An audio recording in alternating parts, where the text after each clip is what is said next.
there needs to be a lot more money and a lot more investment in water and about solving water challenges across the world. And so in your opinion, how do we get that money and investment flowing to the right places? And how do trade agreements come into that and the virtual water that you just mentioned? To get money flowing for water, I think we need to lay out the logic for increased investments in water infrastructure and better water management. Simply put, access to water stands as a prerequisite to achieve most, if not all, of the SDGs. And if we want to ensure a sustainable future, we must invest in water. So we need to lay out that framework and give the groundings and the context for that.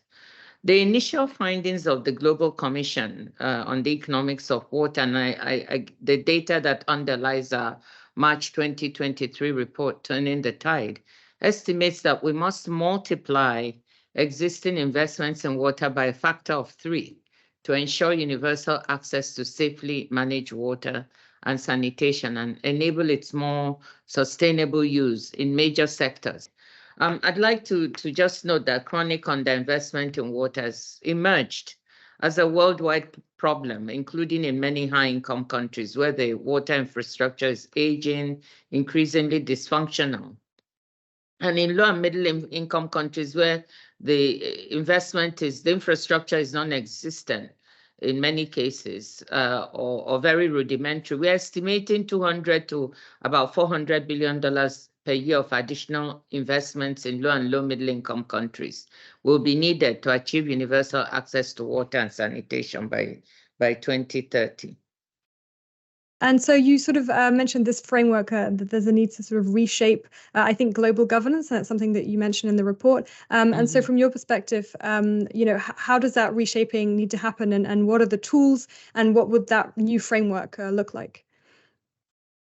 So reshaping global governance, we believe really needs urgent attention. And as our March 2023 findings noted, the existing global governance architecture for water is not really fit for purpose. It's fragmented, it's siloed, it's incomplete, and lacks solid underpinnings. With data underpinnings are not there, or there's a lot of shortcomings.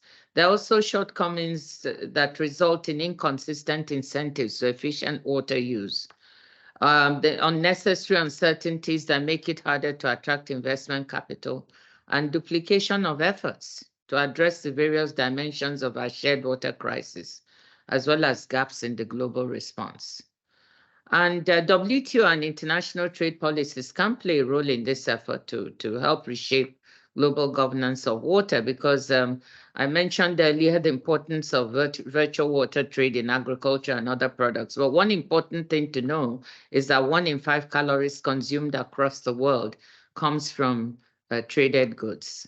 And, so that's a lot of virtual water embedded, at least in agriculture and other goods. And so trade could promote sustainable water use by highlighting unsustainable and wasteful water subsidies, incorporating water efficiency standards in trade, and ensuring that trade policies do not worsen water scarcity in water-stressed regions. We can also highlight some of the trade distorting and environmentally unsustainable subsidies in agriculture, which we believe will need to be repurposed. So doing all of that helps us to shape how we approach the governance of the water sector going forward. Right. Yeah, that makes sense. I have a few questions about subsidies a little bit later on, but I also wanted to ask about the importance of underpricing water, because that's one of the action points that comes up in the report is this question of not underpricing water. And so why is that important and how do you go about not underpricing water? Well, pricing water to reflect its value serves to provide an incentive for water use efficiency and to highlight the importance of water conservation in all settings, households, industrial settings, agricultural settings. And putting a price on water also makes funding water projects easier, as it provides a revenue stream that can attract broader pools of capital. A pricing mechanism creates just this sort of incentive and helps to free up water resources for those who are currently underserved. And this is a very important point that I want to make. I'm not just talking about the importance of pricing water because I'm an economist by training, and people will think, yes, of course you would say that. I strongly believe, and we believe in the Commission, that pricing water advances not just efficiency, but also equity goals. Not properly pricing water leads to inefficient use and misallocation.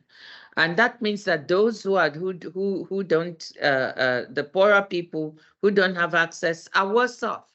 But if you price water and then you can actually be more efficiently used, that will release additional water for those who are at the poor end to be able to use. So this is a big point that is very important to us. People often think that the efficiency and equity goals are that there's a trade-off between them. But in the case of water, and at this point in time, we believe that there's no trade-off, but that you actually need that efficiency in order to ensure equity, to ensure water goes to poor people.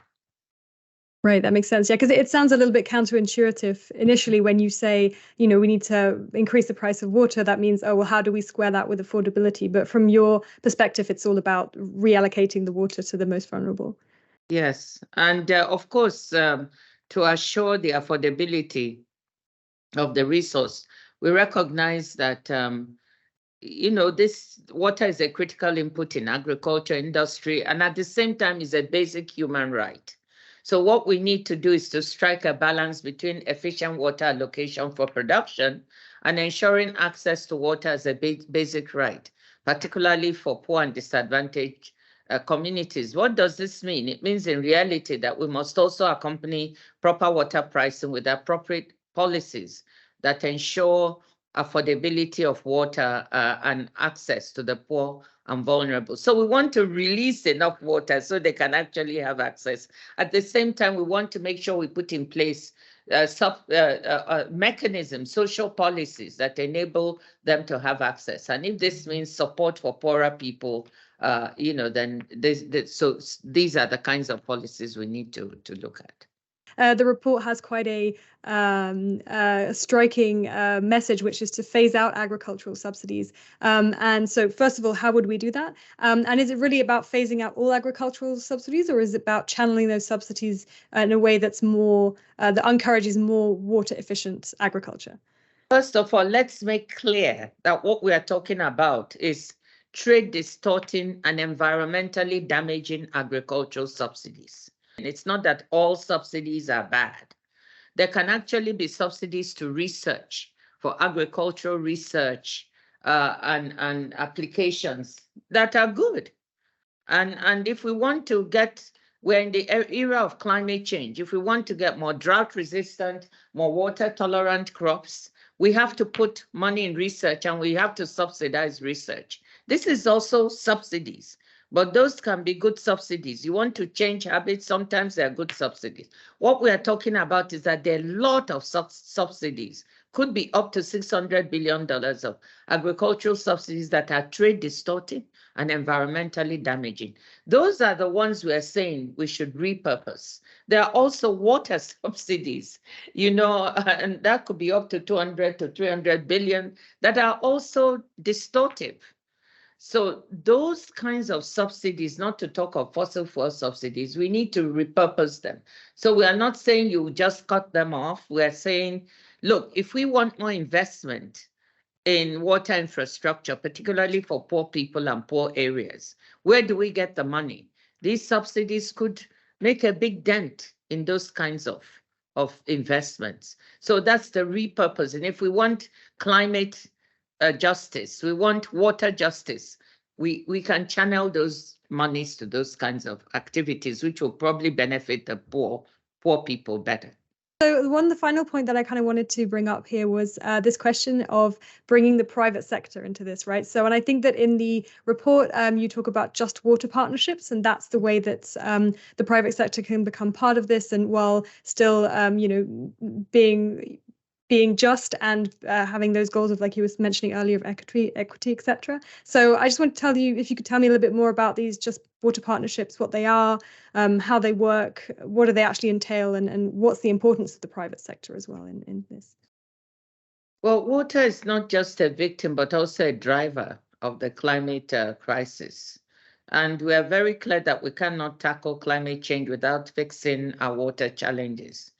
That means we have to coordinate our strategies across these two policy domains. We talk about in climate, just transition. So we also want to talk about just water partnerships.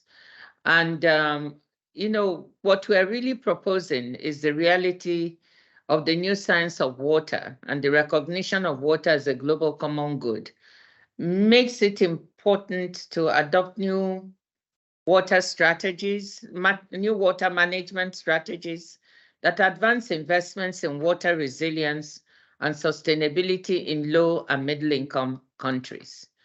And, this means looking for innovative solutions. It means when you're doing partnerships, it's not just the public sector that comes with innovative ideas. You have to also look at the private sector and what it has to offer. You have to rethink the way that government approaches the water sector. So I think these just water partnerships will involve local communities, private sector, the public sector coming together to try to put innovative ways of managing water and partnering together to deliver on the issue of changing the approach to water as a global common good.